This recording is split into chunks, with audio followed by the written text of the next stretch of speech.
Trump బెదిరింపుల దెబ్బకు మన stock మార్కెట్లు క్రాష్ అయ్యాయి. లక్షల కోట్లు నష్టపోయారు మదుపర్లు. దీంతో మన ప్రభుత్వం దిద్దుబాటు చర్యలు చేపట్టింది. కేంద్ర వాణిజ్య మంత్రి పీయూష్ గోయల్ అమెరికా పర్యటనకు వెళ్లారు. ఆ దేశ వస్తువులపై పన్నులు తగ్గించేందుకు సిద్ధమవుతోంది కేంద్రం.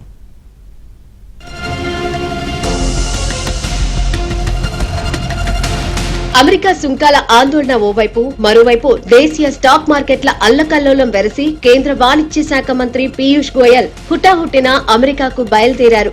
ట్రంప్ సుంకాల ప్రకటనల కారణంగా గత 2 వారాలుగా దేశీయ స్టాక్ మార్కెట్లో తీవ్ర నష్టాలే ఎదురవుతున్నాయి. లక్షల కోట్ల మదుపర్ల సంపద ఆవిరైంది. ఈ క్రమంలోనే నష్ట నివారణ చర్యల నిమిత్తం గోయల్ తన అధికారిక కార్యక్రమాల్ని రద్దు చేసుకుని మరీ అధికారుల బృందంతో అమెరికా వెళ్లారు. మార్చి 8 వరకు అమెరికాలోనే ఉండి అత్యవసర వాణిజ్య చర్చలు జరిపే అవకాశం ఉంది.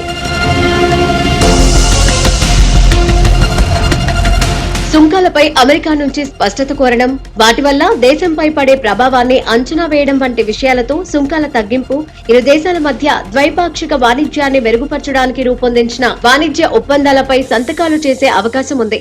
భారత్ ఆటోమొబైల్స్, రసాయనాల వంటి వాటి పారిశ్రామిక వస్తువులపై సుంకాలను తగ్గించడానికి అగ్రదేశంతో చర్చలకు మన దేశం సిద్ధంగా ఉంది. అగ్రరాజ్యంతో వాణిజ్య ఉద్రిక్తతలను తగ్గించడానికి భారత్ ఇప్పటికే పలు చర్యలు చేపట్టింది. హై అండ్ మోటార్ సైకిళ్లపై సుంకాలు 50% నుంచి 30% తగ్గించింది. అమెరికా విస్కీపై సుంకం 150 నుంచి 100% తగ్గించింది. ఇతర టారిఫ్లను సమీక్షిస్తామని, ఇంధన దిగుమతులను పెంచడానికి చర్యలు తీసుకుంటామని కేంద్రం తెలిపింది. అమెరికా భారత్ పై విధించే పరస్పర టారిఫ్ల వల్ల భారత్ కు ఏడాదికి $7 బిలియన్ వరకు నష్టం వాటిల్లుతుందని బ్లూంబర్గ్ నివేదిక సైతం వెల్లడించింది. భారత అమెరికా వాణిజ్యం కూడా పెరిగింది. ఒక రకంగా చెప్పాలంటే ఒక ఆడపాదడప అప్పుడప్పుడు మినహాయిస్తే ఓవరాల్ గా ప్రతి సంవత్సరం కూడా భారతదేశానికి అతిపెద్ద వాణిజ్య వ్యాపార భాగస్వామిగా అమెరికా ఉంటుంది. ఈ మధ్య మొన్న మోడీ గారు అమెరికా వెళ్లారు. అమెరికా పర్యటన సందర్భంగా ఆయన ట్రంప్ తో చర్చలు జరిపితే $500 బిలియన్ల వ్యాపారాన్ని పెంచే నిర్ణయం 2030కి తీసుకుంటామన్నారు. కానీ అమెరికాకి ఇప్పటికీ చూస్తే మీరు అమెరికా ఇప్పటికే $40 బిలియన్ల దాకా మనకి ఎగుమతి చేస్తుంది. కానీ ఇది $500 బిలియన్ల వ్యాపారం పెరగటం అంటే మన ఎగుమతులు పెరగాలి, అలాగే వాళ్ళ ఎగుమతులు కూడా మనకి పెరగాలి. దీనిలో ముఖ్యంగా ఏంటంటే అమెరికా అధ్యక్షుడిగా ట్రంప్ అడుగుతుంది ఏంటంటే భారతదేశం అమెరికా మధ్య ఉన్నటువంటి వాణిజ్య లోటు, అంటే అమెరికా మనకి ఎక్కువ ఎగుమతులు చేయలేకపోతుంది, ఎక్కువగా మన దగ్గర నుంచి దిగుమతి చేసుకుంటుంది. ఆ గ్యాప్ వల్ల ఏమంటే అమెరికా చెల్లింపులు మనకు ఎక్కువగా ఉన్నాయి విదేశీ వాటిలో. కాబట్టి గ్యాప్ తగ్గించమని ఎప్పటి నుంచో అడుగుతున్నాడు. అమెరికా నుంచి మరిన్ని రక్షణ పరికరాలు కొనుగోలు చేస్తామని భారత్ హామీ ఇచ్చింది. ప్రధాని నరేంద్ర మోదీ ఇటీవలే అమెరికా పర్యటనకు వెళ్లారు. ట్రంప్ తో కలిసి దౌత్య, వాణిజ్య, రక్షణ సంబంధాలపై చర్చలు జరిపారు. టారిఫ్ల విషయంలో ఎవరికి మినహాయింపు లేదని ప్రధాని నరేంద్ర మోదీకి ట్రంప్ తేల్చి చెప్పారు. అమెరికా నుంచి చేసుకునే దిగుమతులపై భారత్ అత్యధిక పన్నులు వేస్తోందని, ఇకపై తాము అదే రీతిలో వ్యవహరిస్తామని స్పష్టం చేశారు.